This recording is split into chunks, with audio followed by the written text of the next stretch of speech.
Korea's vicious young dictator, exploding with confidence tonight. His government's news anchor uses new, very aggressive language to project Kim Jong-un's threat. Kim Jong-un said we now have the clear capacity to directly and realistically attack American bastards who continue to attempt to invade the Pacific. Kim's just tested 2 medium-range ballistic missiles. One failed, but weapons monitors call the other one a partial success because the missile flew 250 miles and even briefly entered space. Saying that he can realistically attack Americans and not just the U.S. in general, that's a new level of threatening language from Kim, right? Yes. The potential for provocation and provocative language is enhanced by Kim by the fact that now he has the technology that goes to match the language. When Kim perfects the so-called Musadon missiles he just tested, experts say he'll be able to strike the Aleutian Islands in Alaska or U.S. military units on Guam. A U.S. intelligence official tells CNN tonight Kim's aggressive language, his celebration of this missile launch, underscores his regime's aspiration to be recognized as a nuclear power. Analysts say Kim also wants to fend off the threat he perceives from his principal enemies, who've just wrapped up a massive military exercise on his doorstep. He wants to deter America from even threatening to intervene. He wants to deter South Korea at the same time, obviously. And to do that, he wants to be able to say, I can attack American bases, kill Americans in their beds. Kim's also believed to be toughening up against the U.S., possibly to extort concessions. Any real provocation where he fires one missile off that's with a real warhead does some damage, he'll be decimated. Pyongyang will become essentially a bowl of glass, and I think he knows that. Still, there are tens of thousands of Americans in Kim's line of fire. More than 28,000 American troops are deployed in South Korea. Analysts worry tonight that if Kim tries to provoke South Korea with artillery fire, maybe a commando raid, that a mishap, a miscalculation from Kim's forces could harm those Americans, then we could be in for a dangerous escalation. We are just getting this in. The U.S. officials we are speaking to, Brianna, are telling CNN there was a very serious incident with the Iranian Navy yesterday. Now, this is just one day after that video everyone saw of a different incident. But yesterday, in the northern end of the Arabian Gulf, there was an Iranian fast attack craft that came out into the water and began harassing 2 U.S. Navy ships and a Kuwaiti Navy ship. The Iranians, we are told, were circling the Navy ships. They were coming close. They would not leave. At one point, they came within 200 yards of one of the U.S. Navy patrol craft. The Navy, following standard maritime procedure, tried to call the Iranian ship. They got no answer initially. They fired flares. They did then have, a U.S. official says, a brief radio-to-radio conversation with the Iranians, but still, the Iranians did not leave. At that point, we are told that this U.S. Navy patrol craft, the USS Squall, then made the decision and fired 3 warning shots into the water to warn the Iranians to pay attention and to back off. This is standard maritime procedure for the U.S. Navy. It rarely happens. It has happened in the past, but this is standard procedure when a U.S. Navy ship feels threatened and that threat does not back off. That is really the last resort before you take lethal action. You fire warning shots into the water. So just yesterday, 3 warning shots fired at the Iranians. And this comes one day after that video that we all saw that 4 Iranian ships, again, Revolutionary Guard Corps ships, came out and harassed another U.S. Navy ship. Perhaps the bottom line here is to note that the U.S. believes these Iranian boats belong to the Iranian Revolutionary Guard Corps. This is one of the most militant arms of the security and military services in Iran. This is not the regular Iranian Navy.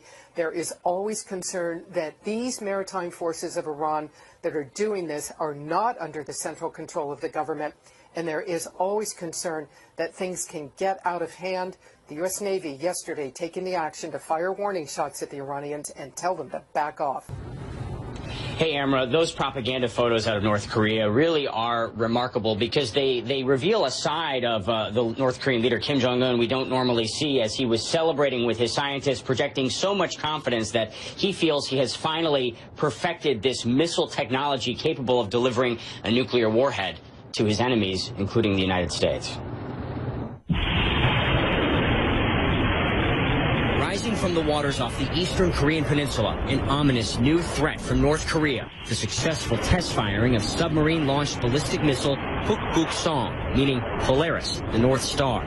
A weapon North Korean leader Kim Jong-un says puts the U.S. and its allies within striking range of a nuclear attack. A triumphant announcement on the North Korean news. State propaganda images claim to show a perfect launch. Before dawn Wednesday, anxiety turns to exhilaration. Kim Jong-un and his officers smiling, laughing as they track the missile some 500 kilometers, more than 300 miles, further than any previous attempt. The testing and the phase of the development is very rapid. A launch attempt just last month failed. A missile fired 4 months ago in April traveled just 30 kilometers, around 18 miles. Analysts believe Wednesday's missile traveled 16 times further, meaning it can strike anywhere in South Korea, home to 50 million people and some 25,000 American troops. The latest launch as U.S. and South Korean forces engage in annual military exercises, similar to these in the spring. Pyongyang used the annual drills as a direct provocation. Troy University professor Daniel Pinkston says war games are vital to keep the peace. Looking at North Korea's capabilities, their development programs for weapons of mass destruction and their delivery systems, the shrill rhetoric that comes out of Pyongyang, their objectives are very clear.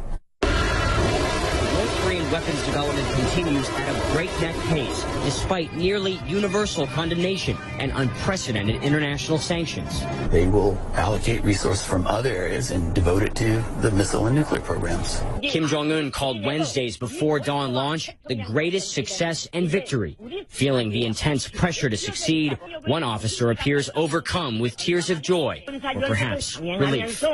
Russia is deploying its ballistic missile and attack submarines in numbers, range, and aggression not seen in 2 decades. In an exclusive interview, the commander of U.S. naval forces in Europe tells CNN the buildup is part of an alarming strategic view. They're very clear that NATO is viewed as an existential threat to Russia. Our military capability, they view in a very visceral way as a threat to Russia.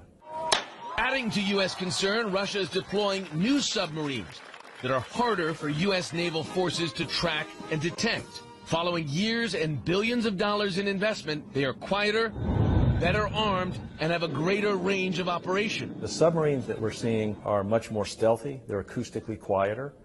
We're seeing them have more advanced weapon systems, missile systems that can attack land at long ranges. The increased Russian sub-activity is backed by a much broader military expansion. Russia is adding or upgrading some 12 naval bases across the Arctic Circle, expanding its capability to send subs in numbers through the crucial Greenland-Iceland-UK gap into the Atlantic and closer to U.S. and NATO territorial waters. Moscow has also newly stationed 6 submarines in the Black Sea, giving Russia new capability into the Mediterranean. The U.S. believes the new activity is designed to deny NATO, including the U.S., the ability to operate within Russia's so-called near abroad.